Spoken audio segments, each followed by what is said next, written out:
right, here we go. Okay, there's a porta potty. I have not watched this yet. I trimmed through it, I swear. Attention gamers.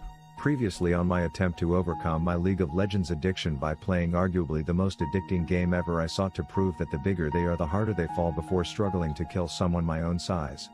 I learned how to aim my shots and motorboated an Elwyn hottie before grouping up with an incredibly intimidating group of players to venture into the Sunken Temple, where we solved puzzles, slayed the most successful Sen Jin village spawns, and prepared to fight the final boss who has killed many level 60 players. Has he? I want to see like the level 60 deaths. Whoops, did I make it seem like this fight was anything but a piss in the pond, because we actually smurfed on this shady Drake, and even though he did look my way at one point, it was when he was already past his prime health wise, so yeah, we slayed the shitter. I rocked the biggest damage wiener on the charts. Here's the loot for anyone who can't enjoy a boss fight without seeing it, and it's safe to say we sunk that temple. Anyways, I started to feel a bit lonely in this big beautiful world. It turns out I had far surpassed the average lifespan of most mouth breathers who play hardcore WoW, and I was feeling empty without someone to share this beautiful high-level scenery with. I craved human interaction, and anytime I saw another player I quickly rushed over to them, tried to steal their tag like a total dickhead, and then followed them around hoping to receive any attention from another player, but it turns out they were all just Chinese farming bots. So when I finally ran into a baddie, she was like, "Is that a bone in your pocket, or are you happy to see me?" And I was like, It's Stitch's femur, you dumb slut. Have you not heard of Rav, the avatar master of the hardcore elements? Keep your nasty cragboar ribs breath away from me. But then I remembered that I do want Howard to have a sexy stepmom with a dwarven upbringing, so I listened to what she had to say. I've noticed that the water seems to have strange qualities. And what I took from that was she wanted to go skinny dipping in the hot springs. But some douchebag tribe was now cock-blocking me. And they won't let me come near the two larger springs. I simped and said I'll make sure she can skinny dip in peace, to which she said, "Well, I think you'll want to see it for yourself." So I ran off, picked some feathers to use to tickle her toes. You know, all dwarfs have that Frodo Baggins foot fetish going on. Then I killed off the village of man-bear pigs, thinking she'll be so grateful that I cleared the area for our nude hot spring date, but Howard didn't fucking tell me I had a booger hanging out, so it killed the vibe. It reminds me a bit of the sludge I saw when traveling through Fellwood. I also apparently killed the wrong village of upright pigs, and she wanted me to genocide the bigger, much dangerous ones, to which I wanted to tell her to piss off, but I remembered how hard it was for a guy my height to get any attention from girls. It's another bot. And considering any time they did acknowledge me, I wasn't exactly the best at flirting, so I went to the village of evolved man-bear pigs, where every fight felt like a raid boss. Only to come back to her and be like, "Is that a yellow question mark above your head, or are you just happy to see me?" And let's just say I was ready to get this butt-naked bath action on, but she was all like, "Oh babe, one more thing, I need you to ride Rebecca all the way into bumfuck Kalamazoo to scout out some zone full of mobs that will easily invert your asshole if they see you, and then I promise we can hot springs and chill." But when I finally get back from that week-long trip, she has the goddamn nerve to tell me this. "I'd wait until you are a bit stronger if I tell this bitch to go on the whatever podcast and talk about how her bad breath 4 out of 10 ass with the personality of a literal NPC needs a 6-foot man who makes 100 gold per hour and parses like Ampy. If you're a broke boy, just say so. Then I shove some steroids in my ass just to show her what she's missing and let Howard know his dad is gonna be no one's bitch. Excellent. Thankfully I have some boys who know how to distract me from heartbreak. Find Gortesh and chop off his fat head! Murder baby, so I venture over to that tatted Twinkie eater, thinking he's not even an elite, so this will be a walk in the park, but according to my research, that's not the case for everyone. Okay. But Rav the Avatar has the tools for every situation.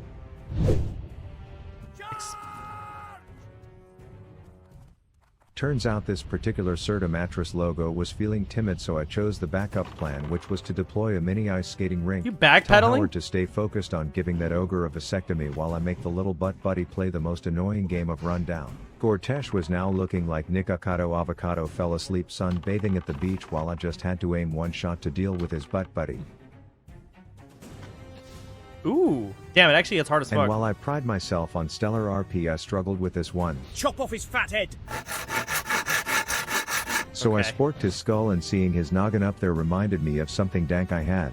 Spooky, scary skeletons and shivers down your spine. And sure enough, by the end of that I was like, "Donovan who?"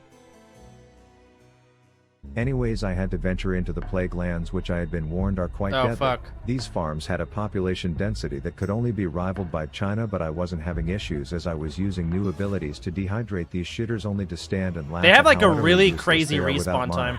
I'm pretty sure.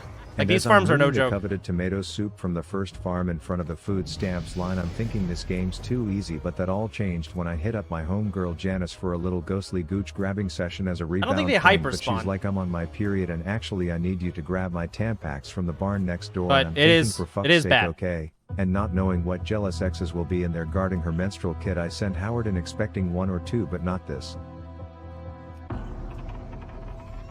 It's not bad. I didn't expect That's to get bad. rear-ended by a blue skelly, but I wasn't going to let Howard die over just 4 mobs.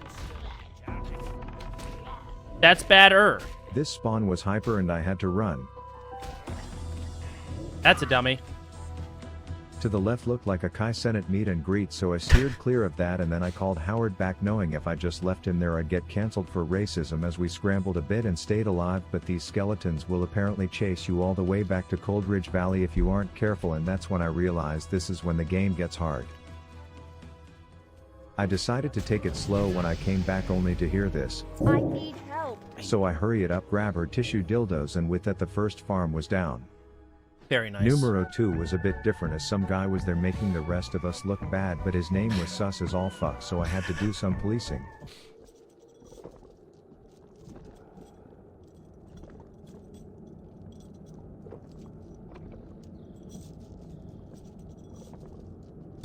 That's a bot.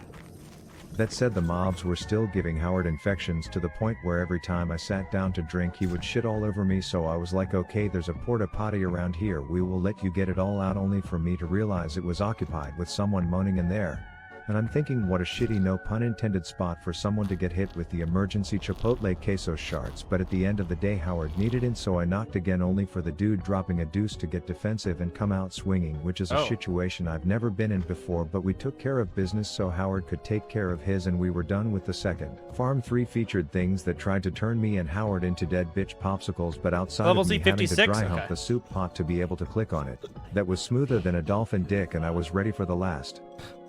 This one hit wailing horrors that made me hit for literally less damage than I did well before my balls dropped back at level my 1, God. and the second I went to slurp those SpaghettiOs, everyone and their undead uncle wanted to tickle my taint, but after a bit of chaos Howard and I successfully drank chili from all 4 farms in the Plaguelands.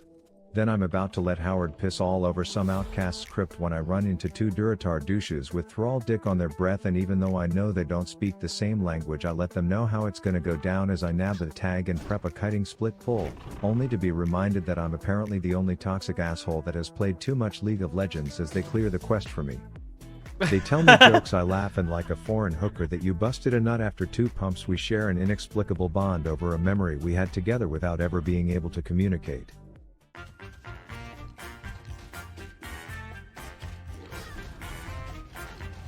His name is QS Fangs.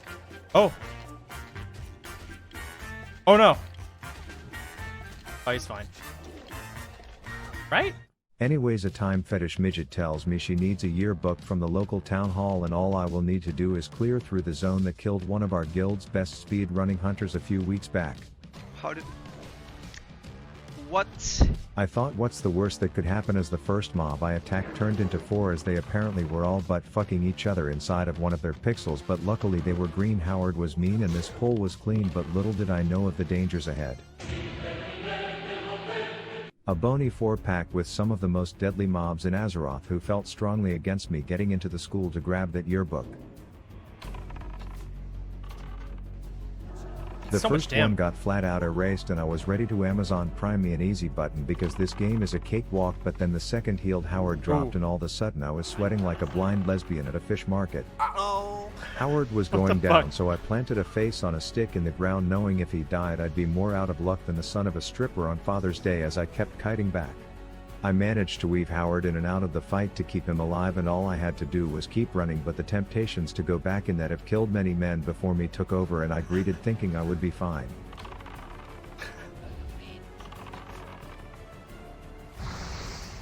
Ooh. Ooh. Ooh. Ooh. I feigned knowing I was under 10%, but I couldn't see my health and one flaming hot Cheetos queef out of Red Randy here and I'd die, so I chugged a Kool-Aid and just barely survived what would have been a tragedy. He's got a keybind I that wasn't 6 leaving demon anything back. up to chance anymore as I researched which yearbook was correct, and after going full-blown detective I found the one with the shit stain on it and told Chromie I'm not doing another single thing for her entitled time-traveling ass, but it turns out I wasn't the only hunter who had a close call that day and others weren't as lucky. What? Did Ampi just die? Oh This shit. is our best player. No. No! No! Oh! And I may not know what he needed to kill that mob for or what it does, but it was going to be my new mission to avenge him. Is he gonna try and farm Earthstrike? Does he know what Earthstrike is? Oh no. Maybe he's just gonna try and kill one of the mobs.